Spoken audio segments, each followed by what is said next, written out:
अपने के स्वागत है सलहेश यूएसए के पेज पर धन्यवाद कि ई धुनैट और जिस्ता ल के काज करे तो ई मतलब कहिया से कर रहल छी एकर उपयोग अहाँ सब? ई सब हमर बाप दादा पहले ये से करे छले सब। अहाँ के आब मिथिलांचल में देखल नहीं जा रहल छी ई धुनैट, लोग ऐसा नहीं करे छै, एहि के पीछे कारण की छै? कारण की छै, रेडीमेड युग आबि गेलै। ताहि दुआरे से आदमी सब जे छै से कहै छै आबै से नहीं मशीन से चलै छै। अच्छा, तो वह प्रयोग चल रहल छै, हमहूँ सब जे छै से मशीने बैसा देने छियै।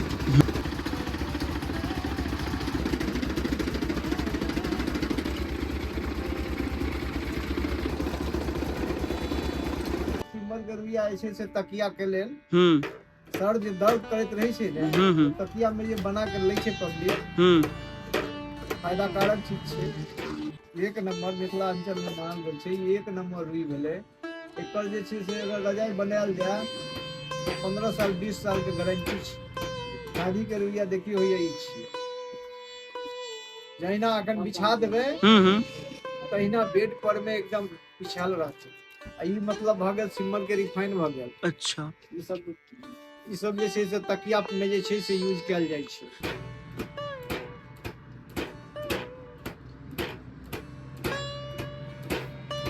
एहि सब में जे सर्दी फर्दी नहीं आबि रहल छै। अच्छा, एहि रुइया में आबक जे रुइया सब चललैया, लोकल वाला रुइया सब जे छै, एहिमे सर्दी बुखार जुकाम ई सब सबटा होइत छै। बांधि दै छै, गांठ बांधि दै छै, ढेबरी बांधि दै छै। अब रेडीमेड युग आबि गेलै। अब जे छै से फैंसी वाला युग आबि गेल छै, ताहि दुआरे पुरना सब पब्लिक सब छोड़ि रहल छै, किसान सब छोड़ि रहल छै। आ ओ गद्दा सब जे छै रेडीमेड वाला गद्दा सब अपन अबै छै तऽ कहै छै लीढ़े में दर्द करैया तऽ कतौ पचकिए गेलै, इएह सब छै, ओहिमे बीमारी निकलि रहल छै।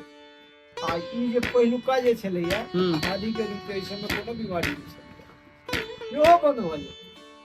अब जे छै से पुरना कपड़ा सब जे छै से घरे घरे मशीन चलि गेलै। पुरना कपड़ा सब के जे छै रुइया बना रहल छै। ट्रैक्टर वाला में बीमारी छै, वो कपड़ा के जे काट के पुरना धुरना के जे बना के दै छै, ओइ में तो ऑटोमेटिक छै बीमारी फायदा है। तो मॉडर्न युग आबि गेलै। तो एहि हाथ से जे बनबै छै से 2टा 3टा बनबै छै, या मशीन वाला युग आबि गेलै तो 8 गो 10 गो बन जाइ छै। किलो देलिए 6 किलो से फाजिल नहीं देलिए। इहा भेला में एक नंबर सामान द देबे, यार ये देलिए 200 रुपए किलो है खादी के। ये जे लेबे तो 6 किलो लेबे तो 6 दूना 1200 रुपया ही गेले। 12-500 टका कपड़ा के लेले, 12-5 17 भ गेले। 2000 लोकल में लेबे त अहाँ के 1000 में पड़े छै।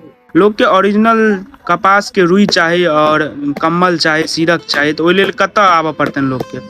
यहाँ पर लाइनपुर के ऊपर मधुबनी वाला रोड में लाइनपुर के ऊपर नए नाम से बोर्ड लागल छै।